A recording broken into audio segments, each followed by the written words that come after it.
आज मेरी रीवो देख रहे हैं, ये देख नहीं रहे कि ये रीवो तक का सफर कैसे हुआ है। हाँ, मैं वो GTO 125 की बात कर रहा था। तो हमने, अब क्या हुआ कि अब मेरे वसाइल इतने नहीं थे, घर तो चल रहा था, लेकिन हमें चस्का लगा हुआ था पठान होटल के पराठे का। अब मैंने कहा भाई या तो 125 का पेट्रोल डाल लो या सुबह, तो फिर उसमें शरीयत भी कहती है और हमारा मिजाज भी कहता है भाई पहले अच्छी खुराक है, सवारी का दर्जा उसके बाद। तो हमने वो 125 बेच के, सोहराब बाइक आदाय करती थी ना 25,000 की ली मैंने। कितने की ली? 25,000। फिर वो बाइक ऐसी थी, उसका वो इतवार बाजार से ली हमने, वो ऑन ही नहीं होता था ना, वो 24 घंटे ऑन ही रहती थी। मैंने कहा इतने की बाइक नहीं है जितना पैसा इसके लॉक ठीक कराने में लग जाएगा, ऐसे ही चलाओ इसको। फिर महल्ले वाले भी इस्तिफादा करते थे, दोस्त साहब आ जाते थे, मुफ्ती साहब बाइक चाहिए, ले जा भाई तू। जो सेकंड हैंड बाइक होती है ना, उसमें ये प्रॉब्लम नहीं होती कि महल्ले वाले चला रहे हैं, वो तो पहले ही चल चुकी है उसमें, और क्या। तो वो एक हमारे दोस्त लेकर चले गए, जुम्मे की नमाज में उन्होंने बाहर खड़ी की, अल्हम्दुलिल्लाह चोर उसको ले गया। मुझे आगे बताया मुझसे बाइक गई, मैंने कहा क्या कर सकते, इन्ना लिल्लाहि व इन्ना इलैहि राजिऊन पढ़ा। हमने कहा अब हम किस पे जाएंगे। उस वक्त मैंने अज़म किया, मैंने कहा भाई अब बाइकों का जमाना गया, तारिक साहब आपकी 2 शादियां भी हैं, अब गाड़ी पे आओ। इसको कहते हैं दुकान पकौड़ों की और बातें करोड़ों की, जज्बे, अजीम जज्बे। मैंने कहा अब हम 4 पहियों पे आएगा, जाओ बहुत हो गया बाइकों का। स्टाइल है भाई, हम स्टाइल है, किस बात की टेंशन ले भाई। अल्लाह का शुक्र है मुझे एक बाल के बराबर बाइक के चोरी होने की टेंशन नहीं हुई, अल्हम्दुलिल्लाह, अल्लाह ने बचाया टेंशन से। इन चीजों पे रोने का थोड़ी है, बसें हैं ना WR, किसके लिए जादू है, नहीं तो पैदल जाएंगे। अल्लाह ने बचाया इस परेशानी से। लेकिन फिर हमने क्या किया, अब हमने कहा गाड़ी के तो पैसे हैं नहीं, तलाश करना शुरू कर दी। मुझे लोग कहते हैं मुफ्ती साहब रीवो में घूम रहे हैं इसलिए 4-4 शादियों की बात करते हैं। मेरे भाई जब हमारी तनख्वाह बहुत थोड़ी थी, 4,500 मुझे यहां मिलते थे, उस वक्त मैं तीसरी शादी के लिए रिश्ता तलाश कर रहा था। अब लोग कहेंगे बेवकूफ थे, बेवकूफ हम नहीं थे भाई, जो हमें मशवरा देने वाले थे वो बेवकूफ थे और अब भी हैं, और अब रो रहे हैं बैठ के। समझ में आ रही है बात? पूछ लो मेरे हालात यहां लोगों से। जब मैं तीसरी का रिश्ता तलाश कर रहा था और मेरे पास किस्तों पे FX ली थी मैंने, किस्तों पे, किस्तों पे, समझते हो FX समझते हो, वो भी किस पे। मैंने 25,000 की सोहराब मोटरसाइकिल ली थी। पहले मेरे पास ही GTO 125, शौक हमने ये पाले हुए थे, जो पैसे आते थे या घर में या 125 के पेट्रोल में डलते थे। वो GTO 125 उसका तो टैंक बहुत बड़ा था उसका। एक दफा पेट्रोल महंगा हुआ, मुझे बहुत गम हुआ, तो मुझे एक बंदे का कॉल याद है। मैं जब पेट्रोल डालने लगा उसने बिल ठीक ठाक बना दिया, मैं भरता भी था फुल टैंकी। ये भी कंजूसों की तरह नहीं आधा लीटर डाला और यहां से वहां तक चलाया, ये भी बेवकूफ होने की अलामत है। जब कम तूने ये इस्तेमाल करनी है तो भर देना एक दफा में। 50-50 रुपए का डाल के चला रहे होंगे, यहां से वहां पेट्रोल पंप जब खत्म हो जाएंगे तो 50 का और डलवा देंगे।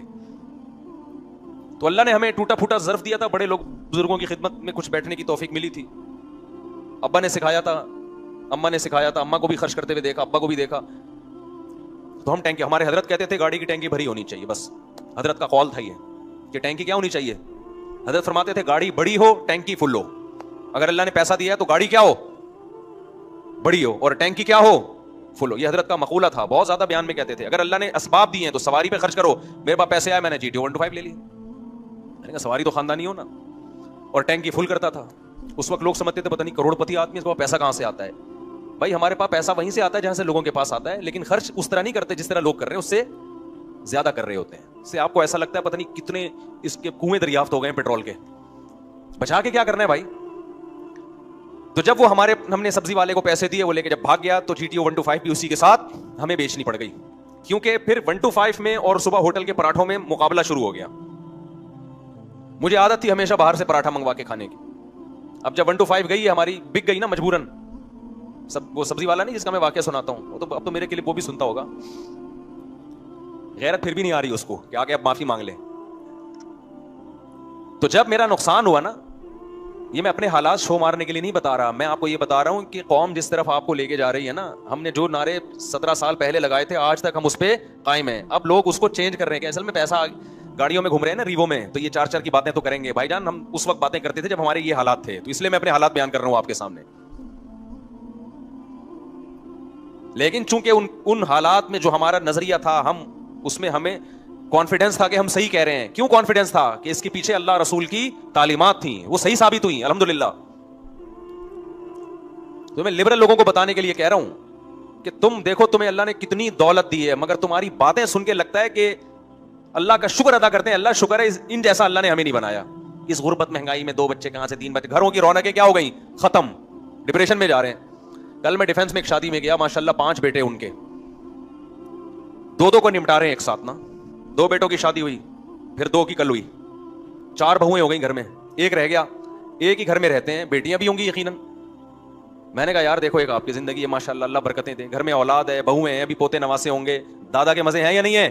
मैंने कहा अगर आप भी इसी फलसफे पर अमल करते, 2 बच्चे ये अच्छे, खुदा की कसम आज डिप्रेशन में बैठे हुए होते, आप डिप्रेशन में होते। 50-55 साल के बाद इंसान को बहुएं चाहिए, औलाद चाहिए, पोते नवासे चाहिए। ये सारी जो मस्तियां हैं ना, गुटके और पान और लड़कियों के पीछे भागने की, ये मस्तियां 40 साल के बाद आहिस्ता आहिस्ता बोलो मार्केट से शार्ट होना शुरू होती हैं।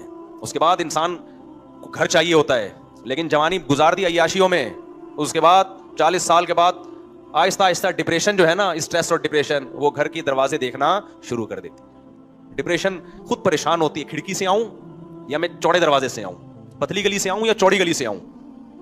तो कल उनके घर में मैंने आबादी देखी, मैंने उनको बड़ी दुआएं दी। मैंने कहा कितना अच्छा लगा, आपने अल्लाह का फजल हुआ, अल्लाह ने आपको औलाद दी, देखो कैसी मजे के, बेटे की शादी पे भी खुश हैं, दुआओं की दरख्वास्त कर रहे थे। लेकिन हम ऐसे घरों में भी गए, 1000 गज का घर है, बंदा ही नहीं है, बंदा ही शार्ट मार्केट से बंदा क्या है, पैसा बचा लिया कि जी 2 बच्चे होंगे ना, एक्चुअली बड़ा तमीज से अच्छी तरबियत होगी। तो खैर मैं वो वाकया क्या सुना रहा था यार, तो मेरा दिमाग इधर बहुत घूम रहा है। हाँ, मैं वो GTO 125 की बात कर रहा था। तो हमने, अब क्या हुआ कि अब मेरे वसाइल इतने नहीं थे, घर तो चल रहा था, लेकिन हमें चस्का लगा हुआ था पठान होटल के पराठे का। अब मैंने कहा भाई या तो 125 का पेट्रोल डाल लो या सुबह, तो फिर उसमें शरीयत भी कहती है और हमारा मिजाज भी कहता है भाई पहले अच्छी खुराक है, सवारी का दर्जा उसके बाद। तो हमने वो 125 बेच के, सोहराब बाइक आदाई करती थी ना, 25,000 की ली मैंने। कितने की ली? 25,000। फिर वो बाइक ऐसी थी, उसका वो इतवार बाजार से ली हमने, वो ऑन ही नहीं होता था ना, वो 24 घंटे ऑन ही रहती थी। मैंने कहा इतने की बाइक नहीं है जितना पैसा इसके लॉक ठीक कराने में लग जाएगा, ऐसे ही चलाओ इसको। फिर महल्ले वाले भी इस्तिफादा करते थे, 2 साहब आ जाते थे, मुफ्ती साहब बाइक चाहिए, ले जा भाई तू। जो सेकंड हैंड बाइक होती है ना, उसमें ये प्रॉब्लम नहीं होती कि महल्ले वाले चला रहे हैं, वो तो पहले ही चल चुकी है उसमें, और क्या। तो वो एक हमारे दोस्त लेकर चले गए, जुम्मे की नमाज में उन्होंने बाहर खड़ी की, अल्हम्दुलिल्लाह चोर उसको ले गए। मुझे आके बताया मुझसे साहब बाइक गई, क्या कर सकते, इन्ना लिल्लाहि व इन्ना इलैहि राजिऊन पड़ा। हमने कहा अब हम किस पे जाएंगे। उस वक्त मैंने अज़म किया, मैंने कहा भाई अब बाइकों का जमाना गया, तारिक साहब आपकी 2 शादियां भी हैं, अब गाड़ी पे आओ। इसको कहते हैं दुकान पकौड़ों की और बातें करोड़ों की, जज्बे, अजीम जज्बे। मैंने कहा अब हम 4 पहियों पे आएगा, जाओ बहुत हो गया बाइकों। स्टाइल है भाई, हम स्टाइल है, किस बात की टेंशन ले भाई। अल्लाह का शुक्र है मुझे एक बाल के बराबर बाइक के चोरी होने की टेंशन नहीं हुई, अल्हम्दुलिल्लाह, अल्लाह ने बचाया टेंशन से। इन चीजों पे रोने का थोड़ी है, बसें हैं ना WR, किसके लिए ईजाद हुई है, नहीं तो पैदल जाएंगे। अल्लाह ने बचाया इस परेशानी से। लेकिन फिर हमने क्या किया, अब हमने कहा गाड़ी के तो पैसे हैं नहीं, तलाश करना शुरू कर दी। इतवार बाजार तो जाके तलाश कर नहीं सकते थे, तो मेरे एक दोस्त का पता चला, उसके पास एक पुरानी सी FX थी। मैंने उससे बात की, मेरा शागिर्द ही था। जब मैंने उस FX की कंडीशन देखी तो छत पिचकी हुई थी और चारों टायर पंचर थे उसके, और छत क्या थी, पिचकी। उन्होंने कहा मैं ये आपको 40,000 में देने के लिए तैयार हूं। वो 40,000 भी ज्यादा मांग रहे थे उसके, अगर आप लोग देख लेते ना, आप कहेंगे यार ये 40,000 तो, वो सिर्फ लोहे की कीमत थी। मैंने कहा मैं किस्तों में लूंगा 40,000 यकमुश्त। मैं आपको बता रहा हूं कि आज करोड़ों रुपए होते हैं और ना शादी की बात करेंगे ना नस्ल बढ़ाने की। हमारे पास कुछ भी नहीं था, हम शादी की भी बात कर रहे थे, बच्चे पैदा करने की भी बात कर रहे थे, और गाड़ी की भी बात बोलो कर रहे थे, और पराठे हमारे उसी तरह चल रहे थे। तभी तो ये सारी बातें हम कर रहे थे। पराठों से हटते तो फिर हमारे अंदर वो पावर कहां रहती है बातें और ये सोचने की। जब आदमी अपनी मर्जी का खा नहीं सकता तो बातें क्या करेगा वो बैठ के। पहले हमने फोकस किया खुराक को। तो मैंने कहा भाई मैं 3,000 किस्त पे लूंगा, मंथली कितने दूंगा बोलो, 3, इससे ज्यादा नहीं दूंगा। उसने कहा उस्ताद जी दे दो। उसको पता था वो ये कस्टमर निकल गया तो ये कबाड़ में जाएगी। मैंने खरीद ली। मैंने कहा ऐसी की तैसी, कुछ ना कुछ इसमें ना डेंटिंग पेंटिंग का काम हम हस्बे तौफीक करते रहेंगे। मुझे सबसे बड़ा मसला ये था उसकी छत पे वो डेंटर को के पास लेके जानी है। उन्होंने कहा ये FX में ये सहूलत है कि इसमें आपको किसी डेंटर के पास ले जाने की जरूरत नहीं है। हाथ यूं किया और छत अल्हम्दुलिल्लाह एकदम लेवल में आ गई। मैंने कहा ये तो बड़ी सहूलत है यार, कहीं गाड़ी लग गई तो खुद ही लेके ठोक दो, ये तो और ज्यादा सहूलत हो गई, सुभान अल्लाह भाई। गुलशन इकबाल में गाड़ी खड़ी थी, हमने अपने दोस्त अहबाब को जिसकी वजह से बाइक चोरी हुई इसको भी मैंने लिया। मैंने कहा चल भाई जरा गाड़ी को धक्का लगा के लाना है। तो उसको पंचर वंचर लगवाए, उसके बाद 2-3 महीने तक उसके टायर ही फटते रहे हैं बीच रोड में, कभी ये टायर फट गया, कभी वो टायर फट गया, कभी ये टायर फट गया। लेकिन हम थोड़ा थोड़ा उसमें पैसे लगाते लगाते 75,000 में किसी को पहना दी मैंने। वो इतना उसमें थोड़ा थोड़ा करके ना अल्लाह ने बरकत दे दी। अच्छा उसी में मैं रिश्ते लेने भी जा रहा था, कम से कम बाइक से तो अच्छा था ना, एक बाइक पे रिश्ता लेने जाते हैं एक गाड़ी में। अच्छा रिश्ता लेने के लिए जब मैं जाता था तो गाड़ी को बड़ा सजा के धुलाई, ऐसा लगे 0 मीटर भरम भाई। तो उसके बाद हमने क्या किया, जल्दी जल्दी यार, ये आप लोग बोले कि क्या वो सब किस्से लेके बैठ गए हैं, लेकिन इसका दीन से ताल्लुक है, ये इसको आप मेरे पर्सनल जाती वाकयात ना समझें आप। बाज़ दफ़ा मोटिवेशनल स्पीकर अपने भी तो वाकयात बता रहा होता है ना, तो हम तो सच्ची मुच्ची के वाकयात बता रहे हैं। मोटिवेशनल स्पीकर तो बाज़ दफ़ा छोड़ भी रहा होता है लंबी लंबी। हम तो सच्ची मुच्ची के इसलिए कह रहा हूं कि इतने गवाह हैं इस पर, आप मेले वालों से पूछ लो, वो कहेंगे हमने खुद धक्के लगाए हैं उस गाड़ी को। कितने लोगों के माशाल्लाह यहाँ सुबह सुबह वो उस गाड़ी पे जब धक्के लगते थे। अच्छा हमारा स्टाइल उसमें भी वही था, हम बड़े बड़े जलसों में गए हैं उसके अंदर, उस गाड़ी में। मुझे याद एक दफा स्टेज में बड़े बड़े उलमा बैठे थे, मेरा भी बयान था, तो सब बड़ी बड़ी लैंड क्रूजर में जा रहे थे। मेरे दोस्तों ने मुझे कहा कि उस्ताद जी आप ठहर जाओ, आप इस फटपटी में बैठोगे हमारी बेइज्जती होगी, सारे आए हैं बड़ी बड़ी गाड़ियों में। मैंने कहा यार हमारे पास जो फटपटी है वही हमारी जीनत। हम बैठे और स्टार्ट नहीं हुई, हस्बे मामूल फिर दोबारा से धक्का। समझते हो कि नहीं समझते? एंजॉय किया अल्हम्दुलिल्लाह। मैं तो उस पर खुश था कि यार तेरी औकात तो नहीं है भाई इस गाड़ी की, और अल्लाह ने तुझे क्या दिला दी, गाड़ी भी तुझे दिला रहा है। इसी में रिश्ते लेने के लिए जा रहे हैं। अब पता नहीं उसकी वजह से रिश्ते हो रहे थे कि रिजेक्ट हो रहे थे, मुझे ये नहीं पता चला मुझे। खैर उसके बाद फिर हमने जब उसकी किस्तें जाना शुरू हुई हैं, तो वो किस्तें तो चली रही थी अभी, वो जरा थोड़ा थोड़ा पैसा लगाते रहे हम। बकरी मैंने अपनी बेची और उसमें CNG का सिलेंडर लगाया। खबरें कैसी फैलती हैं, मैंने बकरी बेच के लगाया था, होते होते ये खबर फैल गई मुर्गी बेच के लगाया है। मैं मदरसे गया तो लोग मुझे तलबा कहने उस्ताद जी हमने सुना है आपने अपनी मुर्गियां बेच के CNG सिलेंडर लगाया है। मैंने कहा बस करो मेरे भाई, बकरी बेच के लगाया है, मुर्गी बेच। मुझे जिस दिन बकरी बेच रहा था ना, मुझे बकरी पे बड़ा तरस आ रहा था। बकरी बज़बान हाल कह रही थी कि अपनी गाड़ी की भेंट हमें क्यों चढ़ा रहे हो, हमारा क्या कसूर है। मैं उससे कह रहा था कि देख मजबूर हूं मैं, मेरा ये शौक नहीं है, क्योंकि पेट्रोल का खर्चा बहुत आ रहा था उसका। खैर हमने उसमें लगा के ना 75,000 में किसी को वो पहना दी।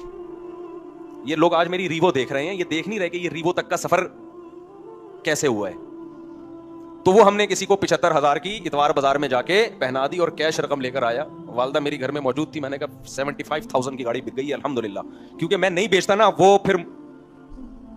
वो मुझे बेच के खा जाती, फिर दोनों में से एक ने बिकना था। तभी मैं कहता हूं पुरानी गाड़ी अल्लाह किसी दुश्मन को भी ना दिलाए, जिसको बद्दुआ देनी हो ना उसको पुरानी गाड़ी दिला दो। खैर अब हम क्या करें, अब हमने कहा हम तो गाड़ी लेस हो गए, तो फिर उससे अच्छी गाड़ी मिल रही थी 1.5 लाख की।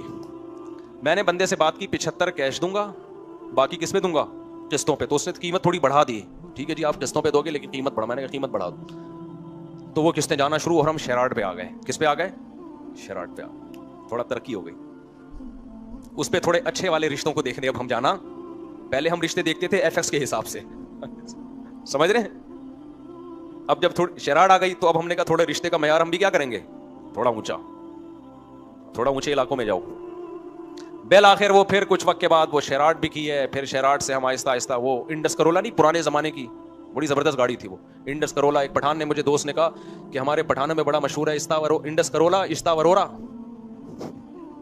भाई तुम्हारे पास इंडस करोला है या नहीं है? अगर नहीं है इसका मतलब तो किसी काम का नहीं है। इंडस करोला इस्तावरोरा, समझ रहे हो? वरोर कहते हैं भाई को, इस्ता का मतलब है कि नहीं है, इंडस करोला है या नहीं है।